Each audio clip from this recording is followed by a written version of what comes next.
चंदनपुर का वो अस्पताल जहां आज भी पारो के बाप के नाम की जगह आपका नाम लिखा है, आपका नाम लिखा है, आपका।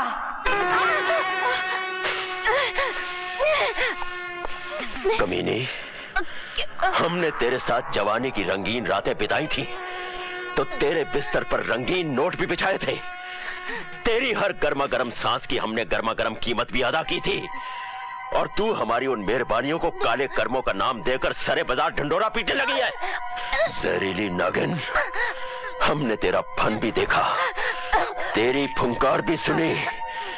तू हमें डसने से पास नहीं आएगी, तुझे पैरों तले कुचलना ही पड़ेगा। हम जैसी औरतें मर तो उसी दिन जाती हैं जिस दिन इन कोठों की सीढ़ियों पे आती हैं। हाँ, जनाजा कई सालों बाद निकलता है। तो समझ लो आज वो दिन आ गया। अपनी औलाद को अपना नाम देने की बजाय तू एक माँ को मौत का नाम दे रहा है।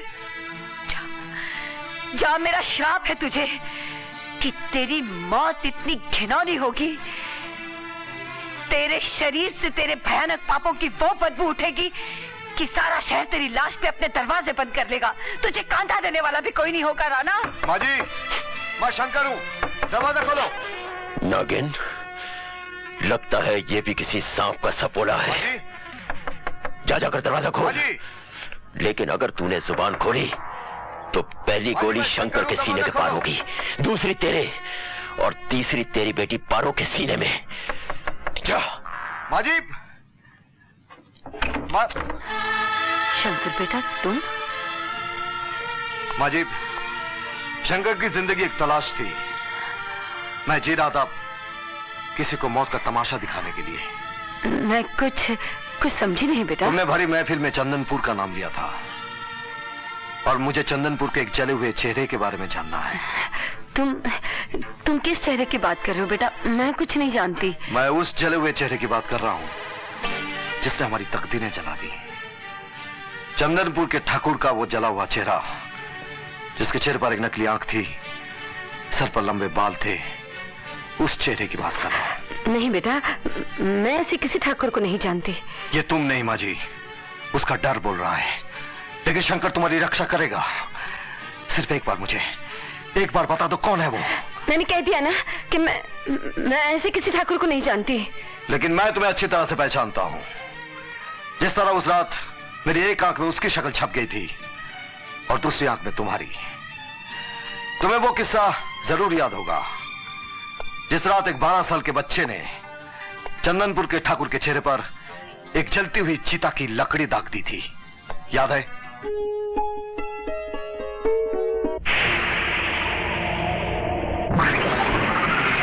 मैं वही बच्चा हूं, चंदनपुर के इंस्पेक्टर आनंद का बेटा, जिसके दिल में आज भी अपने परिवार की जलती हुई चिताओं की आग भड़क रही है, जो उस ठाकुर के खून से बुझ कर निशान है। माजी,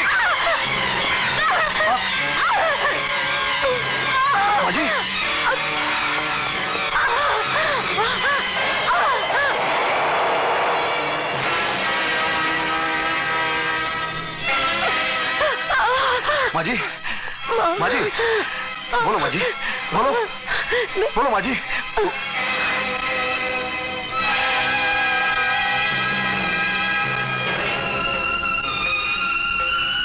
राणा! पारो की मां के कातिल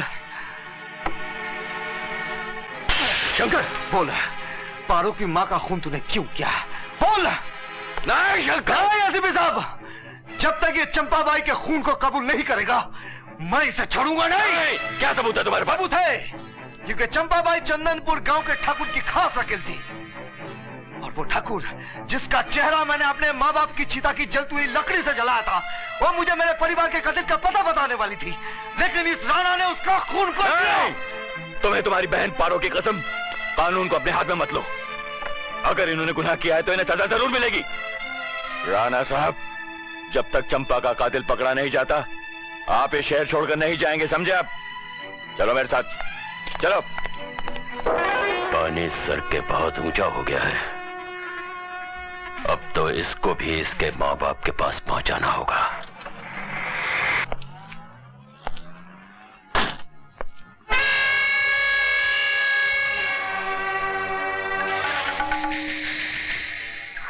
कौन हो तुम लोग? तुम्हारा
लोग कहते हैं 1 और 1 11 होते हैं।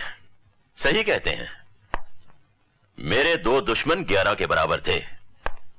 एक की किस्मत का तारा तो मैंने तोड़ दिया, दूसरा बचा एसीपी। उसे भी ऐसा तोड़ूंगा कि दोबारा बनने से पहले 1000 बार सोचेगा। एसीपी याद रखना, मैं तुझे ऐसे चक्रव्यूह में डालूंगा कि तू खुद अपनी चिता की लकड़ियां इकट्ठा करता फिरेगा, मगर अफसोस तेरी चिता को आग देने वाला कोई नहीं होगा। अरे मैं तो अपना पर्स लेना ही भूल गई, अभी लेकर आती हूँ।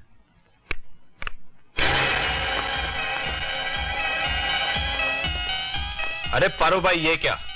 कोठे की रौनक अस्पताल की सीढ़ियों पर? डॉक्टर लोगों को अपनी जवानी के झटके दिखाने आई हो? ए बदतमीज, तमीज से बात कर। ये तो एसीपी विजय प्रताप के घर की होने वाली इज्जत है, मगर ये क्या? दूसरी औरतें तो शादी के 9 महीने बाद ही आती है, तुम तो अभी से पहुंच गई। अरे 10 जगह मुंह मारने वाली बिल्लियों का क्या भरोसा? किसी का गर्भपात कराने आई थी क्या, या किसी के रेडीमेड पाप से राज को बाप बनाने का इरादा है? रंजीत, बंद करो ये गंदा घिनौना मजाक, वरना जबान खींच लूंगी। भाभी जी, किन किन की जबानें खींचेंगी आप? जितनी निगाहें देखेंगी उतनी ही जबानें बोलेंगी भी। और हाँ, क्यों कोठे की आग से आप अपने घर का आंगन जलाना चाहती हैं? अरे चुप कर यार, ये औरत तो पुण्य का काम कर रही है। मॉडर्न ख्यालात के लोग हैं यार, ये तो 1990 का फैशन है। अरे अब देखना, ये मुजरा नाच गाना एसीपी साहब की कोठी पर ही हुआ करेगा।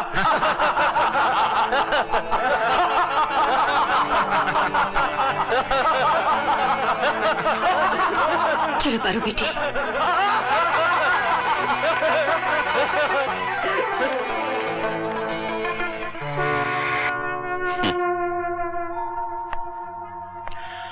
वाह भाई वाह, तुम जवानों की खून की गर्मी से तो आग भी घबराती होगी।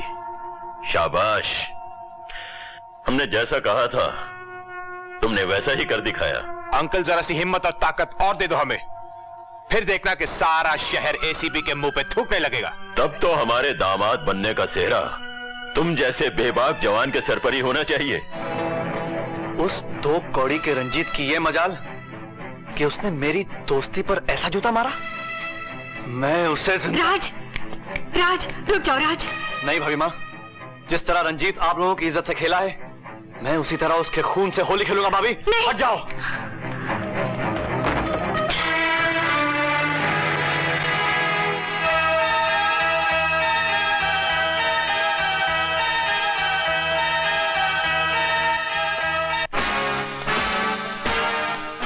रंजीत कहाँ है? आपन को नहीं मालूम? तुझे नहीं मालूम? क्या हुआ जानकी? ये बाहर से कड़ी, अंदर से हंगामा, क्या हो रहा है? आप वक्त बिल्कुल जाय मत कीजिए, चाहिए राज को रोकिए। राज? क्या हुआ राज को? रंजीत ने बीच बाजार में मेरा और पारो का मजाक उड़ाया है, गंदे गंदे शब्दों का प्रयोग किया है, और ये सुनकर राज के दिल में आग फड़क उठी है। रंजीत, आज तक तो तुम्हारा बाप इंस्पेक्टर काशीकर हमारे रिश्वत के टुकड़ों पर कानून के टुकड़े टुकड़े करता रहा है, और आज तुमने एसीपी विजय प्रताप की पत्नी और होने वाली बहू की इज्जत के ऐसे टुकड़े किए हैं कि एसीपी का भाई राज तुम्हारे टुकड़े करने के लिए निकल पड़ा है। मगर राणा साहब, आप जैसे ससुर की छत्र छाया में तो यमराज भी मेरा बाल बांका नहीं कर सकता। होने वाले दामाद का ख्याल होने वाले ससुर से ज्यादा और कौन रख सकता है। इसलिए दामाद जी, हमने तुम्हारे लिए एक ऐसी जगह चुनी है जहां तुम्हें कोई छू भी नहीं सकता। वहां तुम्हारे लिए हमेशा शांति ही शांति रहेगी। रंजीत, रंजीत,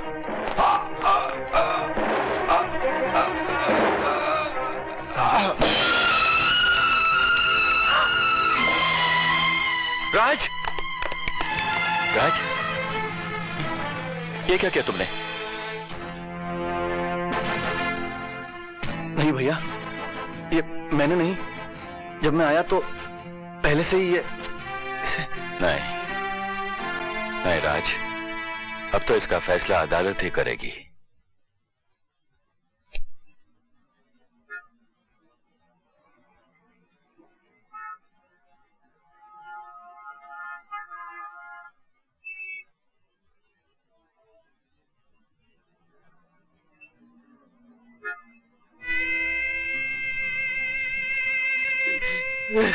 मर गया राणा साहब, मैं मर गया। ये मेरे बेटे का अर्थी नहीं, ये मेरा अर्थी है। मेरा जिंदगी एकदम खलास हो गया राणा साहब, मेरा जिंदगी एकदम खलास हो गया। काशीकर, ये सब उस कमीने एसीपी के भाई राज ने किया है। कातिल बहुत मक्कार है काशीकर, कानून से बच निकलने की पूरी कोशिश करेगा वो। नहीं राणा साहब, मेरे बेटे का आत्मा को तभी शांति मिलेगा जब मैं उस खूनी को सजा दिलाएगा। दिलानी ही चाहिए। तुम अपने आप को कभी अकेला मत समझना काशीकर, हम और हमारी सारी दौलत हमेशा तुम्हारे साथ है। राणा साहब। तू क्या बोल रही बिजली? राज पर खून का इल्जाम? और गिरफ्तार करने वाला उसका अपना भाई एसीपी विजय। नहीं, राज किसी का खून नहीं कर सकता। कानून उसे सजा देकर मेरी बहन को विधवा नहीं कर सकता। शंकर भैया, हम खुद परेशान थे कि क्या करें। आज कई दिनों के बाद तो आपको होश आया है। अगर ये संगीता तेरे को बचाकर नहीं लाती तो मैं कब का खलास हो गया होता। संगीता जी, आपने एहसान करके सिर्फ मुझे ही नहीं, मेरी बहन के मांग के सिंदूर को भी बचाया। अब मैं राज को बेगुनाह साबित करने के लिए न्याय की दीवार से भी टकरा जाऊंगा। मैंने कोई खून नहीं किया, मैं बेकसूर हूं। आप तो मेरा यकीन कीजिए। मेरी कोशिश तुम्हें बहुत जल्द बेगुनाह साबित करके ही रहेगी। वाह एसीपी साहब, वाह।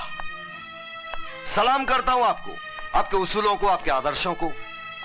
वाकई यह वर्दी पहनकर सर उठाकर जीने का हक है आपको, लेकिन इंसाफ और कानून की चौखट पर आपको अपने बेगुनाह भाई की बलि चढ़ाने का कोई अधिकार नहीं है। शंकर, मेरे अधिकार और मेरे उसूल मुझे समझाने की कोई जरूरत नहीं, क्योंकि आपने जिंदगी में अपने फर्ज की ऊंचाई से भी ऊंचे कारनामे किए हैं, और आज अपने बेगुनाह भाई को सजा दिलवाकर आपका एक और कारनामा मशहूर हो जाएगा। आपकी इस वर्दी पर एक सुनहरा मेडल और लग जाएगा, मगर वो मेडल नहीं, एक बेकसूर इंसान के खून में डूबा हुआ आपके अंधे कानून के गाल पर एक ऐसा तमाचा होगा जिसकी आवाज आखिरी सांस तक आपके जमीर को धिक्कारती रहेगी। शंकर, हम कानून वाले जोश से नहीं बल्कि अकल, सबूत और मौका वारदात के हालात को नजर में रखकर बात करते हैं। अगर तुम मेरी जगह होते तो तुम्हें पता चलता कानून की कुर्सी किस चीज का नाम है। इसके बोझ के तले रिश्ते, जज्बात दम तोड़ देते हैं, समझे? मुझे आपकी कुर्सी पर बैठने की कोई तमन्ना नहीं, ना ही उसका वजन तोलना है, लेकिन आपके अंधे कानून के हाथों मैं राज की गर्दन नापने नहीं दूंगा, ना ही उसका सुहाग उजाड़ने दूंगा जिसे अपनी बहन माना है।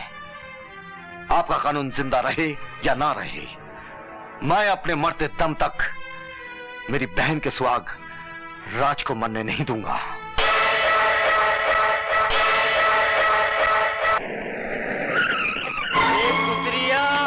मेरे बेटे का खूनी, मैं तेरे को नहीं छोड़ेगा। मैं नहीं छोड़ेगा।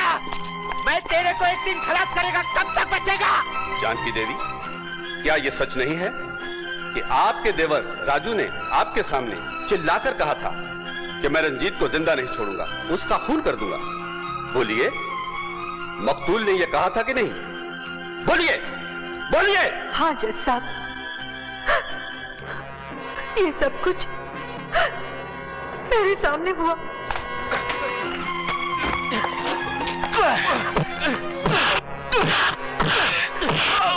बोल, रंजीत का कातिल कौन है? बोल। मुझे नहीं मालूम। बोल। नहीं मालूम। राज ने जानकी जी के सामने चिल्ला चिल्ला कर कहा था कि मैं रंजीत का खून कर दूंगा, उसको जिंदा नहीं छोड़ूंगा। बोलिए, कहा था ना? जवाब दीजिए, कहा था ना? हाँ, मगर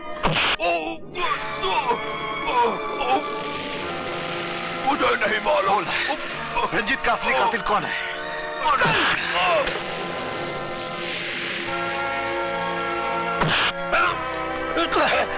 बोल, रंजीत का असली कातिल कौन है? मैं नहीं जानता। बोल, मैं नहीं जानता। बोल, रंजीत का असली कातिल कौन? नहीं मालूम। बोल। तमाम गवाहों के बयानात को मद्देनजर रखते हुए अदालत इस नतीजे पर पहुंची है कि राज सिंह ने रंजीत का कत्ल किया है। इसलिए यह अदालत ताज़ीरात हिंद दफा 302 के तहत राज सिंह को सजाए मौत का हुक्म सुनाती है। नहीं जज साहब, नहीं, मैं बेकसूर हूं जज साहब। Cheers! भाई वाह, हमारे एक ही वार से काशीकर का बेटा भी मारा गया और एसीपी का भाई भी कानून के शिकंजे में आ गया। राणा साहब, कहीं काशीकर को पता चल गया तो वफादारी की दुम हिलाने की बजाय दांत काटना शुरू कर देगा। नोटों की हड्डियां चबाने वाले कुत्ते अपने खून के रिश्ते की परवाह नहीं करते, क्योंकि उनका रिश्ता सिर्फ नोटों से ही होता है। राणा! काशीकर, मैं तेरा रिश्ता मौत से जोड़ने आया है। राणा, तेरे को कानून से बचाने के वास्ते मैंने कदम कदम पर कानून को धोखा दिया। अरे तेरा गला बचाने के वास्ते मैंने कानून का गला दबाया और तूने मेरा बेटे को मार दिया। मेरा बेटा रंजीत को मार दिया। अरे तो बेटा था मेरा। ये भाड़िया, ये कुतरिया, अरे मैं तेरा जिंदगी खलास कर देगा। मैं तेरे को छोड़ेगा नहीं रे, जिंदा नहीं छोड़ेगा। छोड़ दे मेरे को, छोड़ दे। मेरे बेटे का कातिल है तू। ये कुतरिया, ये भाड़िया, ये छोड़ दे मेरे को छोड़ दे। मैं तेरे को जिंदा नहीं छोड़ेगा रे, मैं तेरे को मार डालेगा। काशीकर, जानते हो जब कुत्ता पागल होकर हड्डियां खिलाने वाले मालिक पर झपटता है तो मालिक उस कुत्ते का क्या हशर करता है? राणा, हशर तो मैं तेरा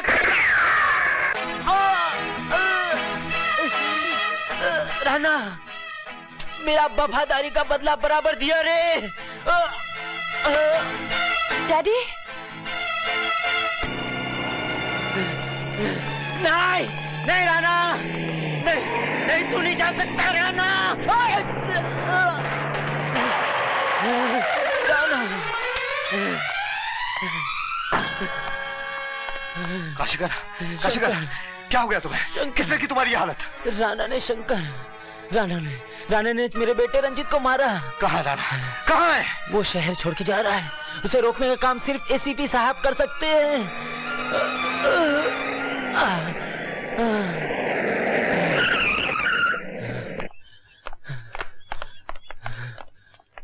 ये सब क्या है? आपके भाई की बेगुनाही का सबूत है ये। क्या मतलब? इसका बयान है कि इसके बेटे रंजीत को मारने वाला आपका भाई राज नहीं बल्कि राणा है। इंस्पेक्टर, इसे अस्पताल ले जाओ, जल्दी जल्दी। मैं इस बयान पर कैसे विश्वास कर लूं? एसीपी साहब, मैंने काशीकर की जुबानी अपने कानों से सुना है। शंकर, जब तक कानून गवाह की गवाही अपने कानों से सुन नहीं लेता वो किसी बात पर यकीन नहीं करता। फिर चाहे वो कोई मेरा पिता हो, मेरा बेटा हो, मेरा भाई क्यों ना हो। सामने कानून की बात कर रहे हैं आप, जो आंखों में काली पट्टी बांधे, हाथों में इंसाफ का तराजू लेकर मेरी बहन के सुहाग को सफेद कफन पहनाने का ऐलान कर रहा है। झूठे गवाह और झूठे सबूतों की आड़ में मुस्लिम जिसके साथ आंख बिचौली खेलता है, वो कानून जो आंखों में काली पट्टी बांधे बेगुनाहों को फांसी की सूली पर चढ़ा देता है। बस कर शंकर, बस कर। बहुत मजाक उड़ा चुके हो तुम कानून का। ये मजाक नहीं, जलती हुई सच्चाई की दहकती हुई आग है, जिस आग ने तुम्हारे कानों के पर्दे को जला दिया है। मगर हकीकत तो यह है कि तुम्हारा कानून मोहताज है गवाह का, सबूत का। देखो, मेरी आंखों में आंखें डालकर देखो, पहचानते हो मुझे मैं कौन हूं? मैं वही हूं जिसे तुम्हें, तुम्हारे कानून को, इस समाज को तलाश है, जो तुम्हारे सबके माथे की पसीने की बूंद बना हुआ है। मैं वही नंबरी आदमी हूं, वही दिलदार खान हूं जिस तक तुम्हारी पुलिस अब तक ना पहुंच सकी, और ना ही तुम्हारे पास कोई सबूत है मेरे नंबरी आदमी होने का। सबूत है शंकर, तुम्हारा अपना इकबाल जुर्म का। You are under arrest. मुझे गिरफ्तार करना इतना आसान नहीं। जब तक राणा गिरफ्तार नहीं हो जाता, मैं अपने आप को गिरफ्तार नहीं होने दूंगा। और मैं तुम्हें जाने नहीं दूंगा। दुनिया की कोई भी दीवार मुझे रोक नहीं सकती। आज शंकर तो मौत की दीवार को गिराकर राणा तक जरूर पहुंचेगा।